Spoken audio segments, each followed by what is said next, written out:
Alors, salut tout le monde, on se retrouve aujourd'hui pour une vidéo pronostic qui a parlé des Survivor Series 2015, la pay-per-view de la WWE du mois de novembre. Donc oui, là vous avez de la chance parce que normalement je ne devrais pas le faire, mais là j'ai vraiment très peu de temps. Mais je vais faire vraiment vite cette vidéo, il y aura aussi peut-être une autre vidéo qui arrivera, c'est pas sûr. La vidéo bonus, comme je vous ai dit, bonus concernant les ratés de ma vidéo retour de la dernière fois, elle n'est pas encore venue parce que justement j'ai pas le temps. Là je vous le fais vraiment entre deux trucs. Parce que là je viens de terminer de manger, je la fais maintenant. Il est 13h16. Parce que généralement là on est mercredi après-midi, il est 13h16. Et j'ai vraiment pas le temps, là j'ai vraiment beaucoup de devoirs à faire. Voilà, donc ça va peut-être vraiment durer pas longtemps, mais bon avec moi pour longtemps ça va y a 30 minutes, hein, vous me connaissez.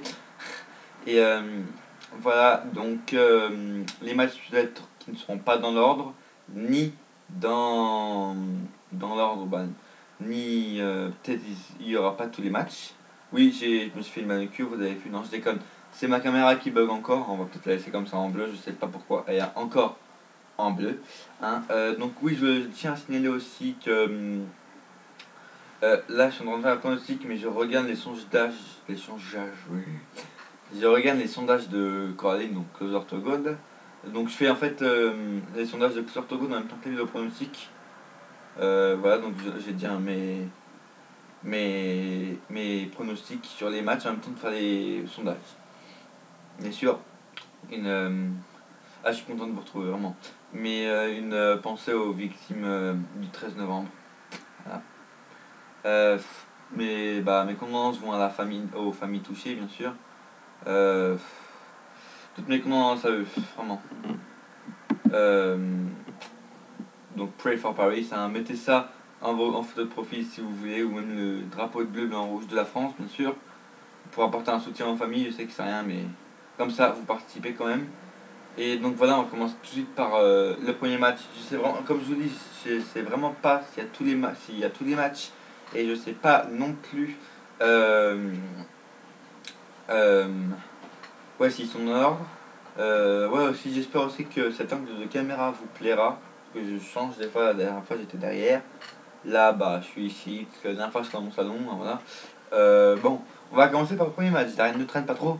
Donc, bon, comme vous le savez tous, ce qui m'a aussi déçu, par une prise très bête que Seth Rollins a raté, il s'est blessé, donc il a perdu son titre WWE. Donc, on n'a plus de champion de WWE au sein de la WWE. Donc je suis très déçu, moi personnellement, si vous voulez mon avis, que Seth Rollins se soit blessé comme ça. C'est une prise qui réalise souvent, mais il se trompait comme ça, voilà. Ils l'ont peut-être trop utilisé, c'est pour ça. Ils l'ont fatigué, donc des ratés comme ça, voilà. Il y en a plein de WWE et c'est pas le premier, ça va pas être le dernier, je pense. Et voilà, c'est dommage, hein, parce que je l'aimais vraiment bien en tant que champion, Seth Rollins, même si de ma part, je pense que au Survivor Series, le match Seth Rollins-Roman Reigns, bon, comme je l'ai dit dans l'ancienne vidéo, ça aurait été Roman Reigns qui aurait gagné. Mais voilà, 3 semaines de plus, ça n'a pas fait de mal au règne de Seth Rollins. Donc voilà, premier sondage. Donc la demi-finale, Roman Reigns Alberto Del Rio. Donc à ce que j'ai compris, les 4 finalistes auront 2 matchs pendant les Survivor Series. Enfin, ils auront 2 matchs les gagnants, mais les perdants n'auront qu'un match, bien sûr. Donc première demi-finale, Roman Reigns face à Alberto Del Rio. Oui, donc je tiens à signaler aussi qu'à Raw, le match Roman Reigns Cesaro, je l'ai trouvé vraiment exceptionnel, vraiment beau. Et, et voilà, donc bien sûr, vous connaissez, hein, je suis bien sûr pour Alberto Del Rio. Non, je déconne. Alberto Del Rio, il est déjà champion des États-Unis. Roman Reigns, il devait faire face à Seth Rollins pour le titre WWE. Donc je pense que Vince n'a pas changé d'avis. Donc je pense que Roman Reigns ira en finale et gagnera normalement. Donc je vais faire les sondages en même temps que vous, hein. Enfin en même temps que moi, voilà. Donc je vais voter ma petite Cora pour Roman Rance. Bon, mon PC bug un peu, hein. Voilà, Roman Reigns, et votez. Ta gueule l'ordi. Et votez. Voilà. Donc si vous voulez savoir, en ce moment il y a 97,7% des votes qui sont en faveur de Roman Reigns. Et que 2,3% pour Alberto Del Rio et 0 pour les autres, interventions, disqualifications, etc.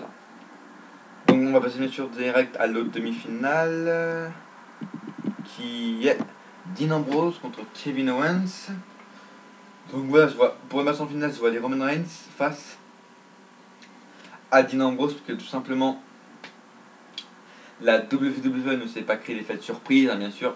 Ils font combattre les deux superstars qui sont tout simplement en vogue, qui sont tout simplement en push en ce moment, Dean Ambrose et Roman Reigns, face à des champions, et qui jouent déjà pour un titre. Encore, ce sera un champion intercontinental pour le titre des États-Unis. Bah oui, parce que c'est déjà arrivé. Mais non, en fait. Là, champion des États-Unis et champion intercontinental, donc Kevin Owens, qui concourt pour le titre WWE, c'est un peu bête. Donc, bien sûr, vous connaissez l'histoire de Dean Ambrose. Je vois ni Kevin Owens ni Alberto Del Rio, qui sont déjà champions, aller en finale et gagner le titre WWE. Puis Kevin Owens, pour moi, n'est pas encore assez prêt pour être champion. Il n'est pas encore assez bon in ring, bien sûr, par rapport à Dean Ambrose Roman Reigns. Et Alberto Del Rio, bon, il a fait son retour. Hein, certes, on lui a donné un beau chèque, mais normalement, il ne devrait pas battre Roman Reigns. Donc, oui, victoire de Dean Ambrose. Donc, pour moi, la finale serait Dean Ambrose face à Roman Reigns, bien sûr. Ce qui est bête de la part de la WWE, c'est de faire face à face. Bon, je pense que ce sera ce match, hein, mais faire face à face Dean Ambrose et Roman Reigns, qui sont tout simplement alliés, en fait, anciennes et encore alliés du Shield, qui forment encore une équipe. On peut pas l'appeler le Shield, mais moi je l'appelle quand même le Shield, quand Dean Ambrose et Roman Reigns sont son équipe. Et ouais, je trouverais ça dommage de mettre Dean Ambrose face à Roman Reigns, mais je pense que c'est ce qui va se passer. Et j'espère vraiment pas que Vince va les mettre en rivalité, Roman Reigns et Dean Ambrose, parce que ce sera vraiment bête. Il fera une belle équipe et voilà. Donc moi, Dean Ambrose, Roman Reigns, je vois, et bien sûr le vainqueur, Roman Reigns, champion de WWE, parce qu'il devait, je pense, devait déjà gagner face à Seth Rollins s'il y aurait eu le match. Donc, vous voyez, vainqueur, Roman Reigns. Ensuite, je regarde si j'ai pas raté le match. Non. Ah, j'ai oublié de voter. Excusez-moi. Hop. Je vote Dean Ambrose. Et en même temps, comme ça, je vais vous dire, on est mercredi 13h23. Je vais vous dire les sondages qui sont sur le sondage de Cora. 87,9% en faveur de Dean Ambrose, 10,6% en faveur de Kevin Owens et 1,5% en haut, donc disqualification, intervention, fin de match non habituelle. Voilà. Ensuite, oula, mon PC a failli flancher. Ensuite, donc pour le titre des Divas, Charlotte. Je sais pas, j'ai entendu le bruit dehors, j'ai un peu ouvert ma fenêtre parce qu'il fait chaud. Et donc je laisse un peu passer l'air. Je vais me la fermer maintenant, vous voyez. Voilà. Donc pour le titre des Divas, Charlotte face à Paige. Donc ils sont en rivalité depuis l'Euro d'après Hell in a Cell, si je me rappelle bien. Donc ouais, bonne rivalité de bonnes divas, hein, dans l'ensemble. Paige, vous savez ce que je pense d'elle, hein, ce que je pense d'elle, c'est une très bonne diva, une très bonne lutteuse. Charlotte doit encore faire ses preuves, mais c'est pour moi une très bonne championne, une très bonne lutteuse. Donc je vois pour ce match en vainqueuse, ça se dit pas d'arène. La vainqueur de ce match, je pense que ce sera encore Charlotte. J'espère que ce sera Charlotte, parce que Paige, bien sûr que j'aimerais la voir championne, mais bon, Charlotte, ça fait. Ah si. Je crois que quand même Charlotte, ça fait presque 3 mois qu'elle a son titre. Donc ouais, il peut. Moi, ouais. Ce que je pense, moi, c'est que, bien sûr, une victoire de Charlotte encore, mais à TLC, si elle fait encore face à Paige, elle va perdre, et que Paige va devenir championne à TLC. Mais je pense que. Excusez-moi. Je pense que dans ce match, ça va être Charlotte encore la championne, mais qu'au prochain pay-per-view, elle va le perdre. Comme ça fera 4 mois à peu près de Reigns, qui est un très bon règne pour son premier à la WWE. Voilà, donc j'ai voté. Et je vais encore vous dire les sondages. J'ai peut-être spoilé ceux qui regardent la chaîne de Cora. Hop, donc je vote Charlotte. Bim. Alors 50,4% en faveur de Charlotte, 36,4% en faveur de Paige et 13,2% en autres. Donc disqualification, intervention, fin de match non habituel. C'est quand même beaucoup, 13%. Ouais, donc dites-moi aussi dans les commentaires ce que vous votez, vous, sur les sondages de si mon ordi peut se taire, si vous votez ce que vous votez dans les sondages ou ce que vous pensez tout simplement qui va gagner ce match ou tel match ou tel match, dites-le moi, ça m'intéresse, bien sûr votre avis m'intéresse. Donc, maintenant, oh ce match on va le faire à la fin, Brother of Destruction face à la Wyatt Family, donc là avant, bah ça on l'a fait, donc ok il reste plus que ce match. Donc, la Wyatt Family contre les Brothers of Destruction. Donc, dans les résumés de Hell in a Cell, j'avais dit soit un match 5 contre 5, donc BOD face à la Wyatt Family, ou soit un période de live match contre Bray Wyatt contre Undertaker. Finalement, c'est joué, bien sûr, un match sur Survivor Series classique, un 5 contre 5. Donc la Wyatt Family qui est composée de Bray Wyatt, Braun Strowman que j'apprécie. Braun Strowman, en fait, les géants de la Wyatt Family, donc Luke Harper, Eric Rowan. Mais bon, je vous retrouve dans un instant, je vais régler quelques petits soucis de mon ordi. A tout de suite. Donc oui, on se retrouve, désolé pour la coupure, mais j'avais vraiment quelques petits...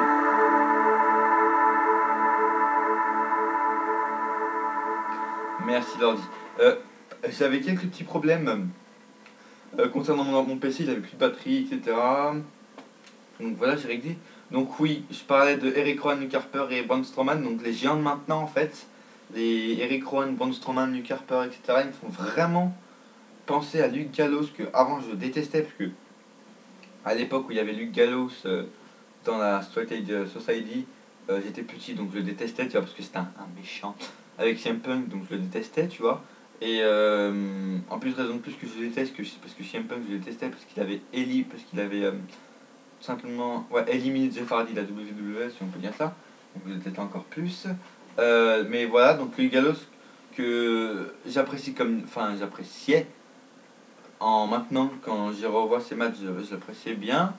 Et vraiment, ça me fait penser à des Luke Gallows, etc., les Braun Strowman, etc. Donc oui, la Wyatt Family est composée de Luke Bray Wyatt, Braun Strowman, Luke Harper et Eric Rowan. À part s'ils font un match 4 contre 4, mais je pense qu'ils vont quand même faire un match 5 contre 5 pour respecter les règles du match classique des Survivor Series. Je pense quand même qu'ils vont faire un match 5 contre 5. Donc moi, je suis de la superstar qui me manque pour le match 55 dans la Wyatt Family. Je vois vraiment personne. Bon, après, bien sûr, s'ils mettent Bodas là, ils auront fait une grosse erreur. Mais soit ils rajoutent quelqu'un et c'est Bodas ou je sais pas qui pour faire un match 55, ou soit ils rajoutent personne, ils font un match 54 contre 4 et ils respectent pas le match classique des Survivor Series. Et bien sûr, face au Brother Destruction, donc qui est composé de Undertaker et Kane. Oh, j'ai vraiment apprécié là ces derniers moments des Brothers of Destruction et de Undertaker et Kane qui parlent déjà de leur carrière, je pense, parce que pour Kane et Undertaker, je pense que c'est la dernière fois qu'ils vont parler au micro, à part quand ils vont faire leurs adieux, mais je pense vraiment que pour eux c'est la dernière fois qu'ils parlent au micro et qui bien sûr sont en équipe eux deux, parce que Undertaker, pour moi, je vous le dis, doit arrêter sa carrière à ses 25 ans de carrière, comme a fait Eric Flair pour ses 35 ans de carrière à WrestleMania 24, 24, pour ses 34 ans de carrière. Donc là, pour ses 25 ans de carrière, j'espère que Taker va arrêter sa carrière après ce match, j'espère vraiment. Donc oui, je pense que dernière fois qu'ils sont en équipe, dernière fois que l'Undertaker et Kane ont parlé en équipe et ont parlé tout simplement. Et oui, donc pour les accompagner pour un match 5 contre 5, je verrai Finn Balor. Donc ça fait 1, 2, 3, Undertaker, Kane et Finn Balor. Je verrai aussi, pas Roman Reigns ni Dean Ambrose. Je les voyais dedans, mais en fin de compte, avec Seth Rollins, je les vois plus dedans. Donc oui, Undertaker, Kane, Finn Balor. Et vraiment, en quatrième superstar qui peut... De toute façon, c'est soit une superstar qui fait peur ou voilà. Je verrai... Laissez-moi réfléchir. Ça peut mettre du temps. Hein. On peut se retrouver le lendemain. Hein. Non, vraiment, je sais pas, mais en tout cas, J'espère qu'ils vont mettre Finn Balor dans l'équipe de Brothers of Destruction. Ça ferait vraiment un match de folie, la Wyatt Family face au Brothers of Destruction accompagné de Finn Balor et de deux autres superstars, ou une, s'ils font un match 54, mais ce serait bête. Donc voilà, pour ce match, je vois vraiment, bien sûr, comme pratiquement tout le monde, même si je suis vraiment très beaucoup fan de la Wyatt Family, en fait, c'est deux équipes face qui s'affrontent. Mais bien sûr, je vois les Brothers of Destruction gagner, bien sûr, parce que c'est les 25 ans de carrière de l'Undertaker au Survivor Series, et bien sûr, ils vont pas le faire perdre pour les 25 ans. Enfin, j'espère qu'ils vont pas faire ça comme pour Ric Flair. Hein, j'espère vraiment beaucoup, parce que s'ils font comme pour Ric Flair, ça me décevrait. Même si c'est contre Bray Wyatt, hein, et que Ric Flair c'était contre Shawn Michaels, mais ça me décevrait quand même. Donc oui, victoire de Brothers of Destruction pour les 25 ans de l'Undertaker. Donc je vais voter maintenant. Hein. Bon, pour les votes, pour les sondages, moi je dis qu'il y a 90% en faveur de Brothers of Destruction, hein, faut pas être bête. Si c'est pas ça, je suis un boulet. D'accord. Donc 77,1% en faveur de la Brothers of Destruction. Donc 77% pour les Brothers of Destruction. Oh, que 13% en faveur de la Wyatt Family. Et tais-toi alors dit. Et pratiquement 10%, donc 9,7% en autres, donc disqualification, intervention, fin de match non réglementaire. Voilà, donc cette vidéo va prendre fin, tout simplement. J'espère que vous l'avez plu. Jordan, Jonathan et tout, etc. SM d'Angoulême aussi, j'espère qu'ils me regardent, c'est vraiment un gars bien. J'espère qu'ils auront regardé cette vidéo et j'espère que vous avez vu mes efforts. Parce que moi je m'entends parler, mais je m'entends pas si j'articule bien. Mais normalement, j'ai fait de beaux efforts au niveau articulation. Dites-moi ça dans les commentaires, Jonathan, et puis les nouveaux abonnés qui arrivent. Hein. N'oubliez pas de vous abonner, c'est gratuit. Mais mettre un pouce bleu, hein, parce que vous voyez, vous avez mis des pouces bleus. Bah, j'ai refait une nouvelle vidéo. Hein, donc vous abonnez si vous voulez la vidéo résumée. Et la vidéo pronostic de TLC, la vidéo résumée de TLC, la vidéo pronostic de Royal Rumble, la vidéo résumée de Royal Rumble, la vidéo pronostic, etc. Hein, vous avez compris. Donc faites un pouce bleu, commentez pour savoir pour tel match vous avez voté qui sera en finale du match WWE, etc. Et ouais, mettez un commentaire, un like. N'oubliez pas de vous abonner. Dédicace à Jonathan Scotty, bien sûr. Jordan Derulo, j'allais dire. Ouais, c'est Jordan Derulo, t'inquiète pas. Jordan. Esme d'Angoulême bien sûr, et puis Cora si elle me regarde. Big up à toi aussi. Bien sûr, si je sais pas si on peut dire big up, mais je vais le dire quand même. Big up à mes condoléances aux familles qui ont perdu les victimes, qui ont perdu des proches, des amis, que ce soit des amis, des enfants, des parents, etc. Des frères et sœurs, toutes mes condoléances à eux. Vraiment, ça me... Quand j'ai vu ça, je vous le dis, j'étais en direct. Enfin, là, on est voir pour le catch. Peut-être que je ferai une vidéo concernant le 13 novembre et puis le 18 novembre, si vous n'avez pas vu. Regardez ce qui s'est passé aujourd'hui, parce que je suis le 18 novembre, à un moment où je vous parle. Donc, abonnez-vous, n'oubliez pas de commenter cette vidéo, la partager sur vos murs réseaux sociaux, Twitter, Facebook, etc. Mon Facebook, mon Twitter seront peut-être marqués dans la description. Et voilà, je vous dis big up à vous. Ciao!